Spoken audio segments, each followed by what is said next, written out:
History unanimously records Matthew as the first gospel penned in Judea. Matthew, one of Jesus' 12 disciples, wrote down the life of Jesus early on in the first century so that the early church would have a definitive record of what Jesus did and said. Papias reports that Matthew put together the oracles of the Lord in the Hebrew style, either in the Hebrew language itself or in Greek, but in a Hebrew manner of speech, and that the early church used it widely as their authority. Irenaeus states that Matthew brought out a written gospel among the Jews in their own style, when Peter and Paul were preaching the gospel at Rome and founding the church. But after the demise, Mark himself, the disciple and recorder of Peter, had also handed down in writing what had been proclaimed by Peter. And Luke, the follower of Paul, set forth in a book the gospel that was proclaimed by him. Later, John, the disciple of Jesus and the one who leaned against his chest, also put out a gospel while residing in Ephesus of Asia. Matthew thus published his gospel sometime in the late 40s or early 50s AD. Tradition is unanimous that Peter died a martyr's death in Rome during the persecution of Nero, which he unleashed from 54 to 68 AD. Mark's gospel is the recorded notes of a series of lectures Peter gave in Rome. Like Matthew, the Gospel of Mark had to be written and published before Nero's persecution concluded, as it claimed Peter's life. Mark can thus be safely assigned a date in the 50s or early 60s AD at the latest. Clement of Alexandria states that Mark was a follower of Peter, while Peter was publicly preaching and testifying to Christ at Rome in the presence of some of Caesar's knights, which Mark was asked to record. The Old Latin prologue to Mark expands and explains that Mark wrote his short gospel in the regions of Italy, approved and authorized by Peter to be read to the church with his own authority. After Peter's demise, Mark took his gospel to Egypt and, being ordained the first bishop of Alexandria, he founded the church there, preaching Christ. Eusebius corroborates further. Clement in the 6th book of the Outlines relates the story, and the bishop of Hierapolis, Papias, bears joint witness to Mark. He also states that Peter mentions Mark in his first letter. Eusebius refers to Papias' testimony that Mark became the recorder of Peter, not leaving out anything he had heard nor falsifying anything in them, as Peter delivered his teachings in the form of short stories. Luke states in the first 4 verses of his Gospel that he was not an eyewitness, but that he extensively interviewed those who were.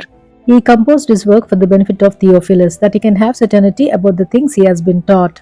One of Luke's primary eyewitnesses was Mary, the mother of Jesus, as Luke's Gospel tells many of her personal stories. History again corroborates Luke's authenticity, beginning with its status as a third Gospel written, as the ante-Messianite prologue to Luke in the 2nd century testifies that, guided by the Holy Spirit, Luke composed in the regions around Achaia the whole of his Gospel. Origen establishes that Luke's Gospel was written for a Gentile audience and was praised by Paul. Given that Luke wrote while following Paul and that Paul died no later than 68 AD in Rome, we can safely assign the Gospel of Luke a date in the early to mid-60s AD. Historical evidence, every fragment of the historical witness, assigns the Gospel of John to the Apostle John.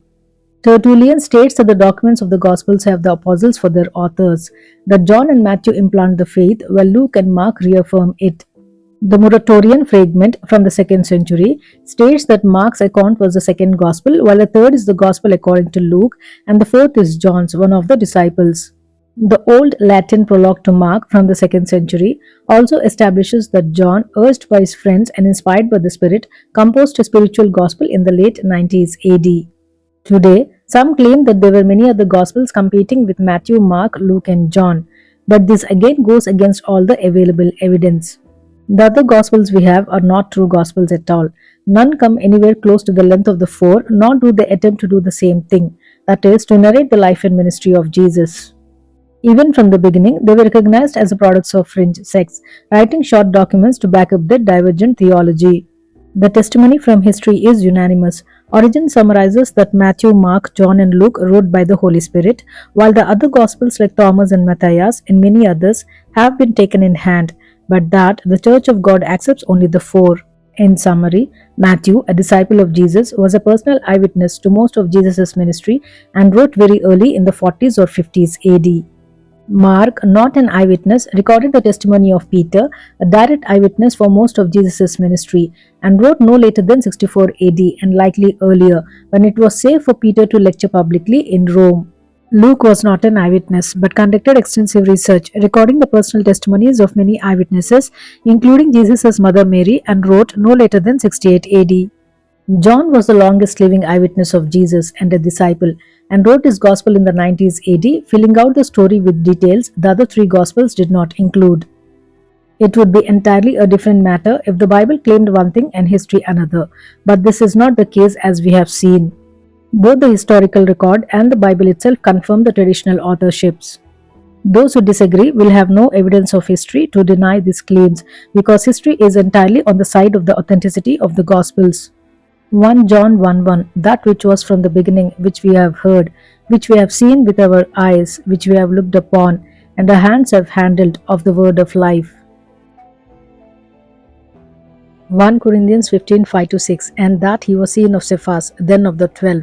After that he was seen of above 500 brethren at once, of whom the greater part remain unto this present, but some are fallen asleep.